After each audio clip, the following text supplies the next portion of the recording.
వాయుగుండం ప్రభావంతో ఉత్తరాంధ్రలో భారీ వర్షాలు, ఈదురుగాలులు, వరద ముప్పుపై ముఖ్యమంత్రి చంద్రబాబు అధికారులతో సమీక్ష నిర్వహించారు. సీఎం క్యాంప్ కార్యాలయం నుంచి ఉత్తరాంధ్ర ప్రాంతానికి చెందిన జిల్లా కలెక్టర్లతో వీడియో కాన్ఫరెన్స్ లో మాట్లాడారు. ప్రస్తుతం ఆయా జిల్లాల్లో నెలకొన్న పరిస్థితిని అడిగి తెలుసుకున్నారు. విద్యుత్ సరఫరాకు అంతరాయం కలగకుండా చూడాలని సీఎం ఆదేశించారు.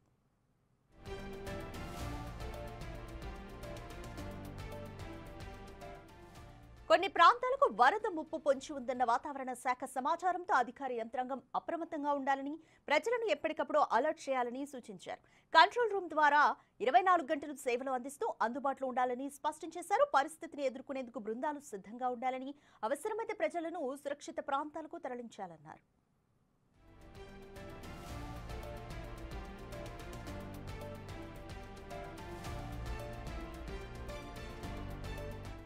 మంత్రులు, విపత్తు నిర్వహణ బృందాలు పరిస్థితులను పరిశీలిస్తూ ఉండాలని తెలిపారు. అన్ని శాఖల అధికారులు సమన్వయంతో పనిచేసి ప్రజలకు ఎలాంటి ఇబ్బందులు తలెత్తకుండా చూడాలని ఆదేశించారు.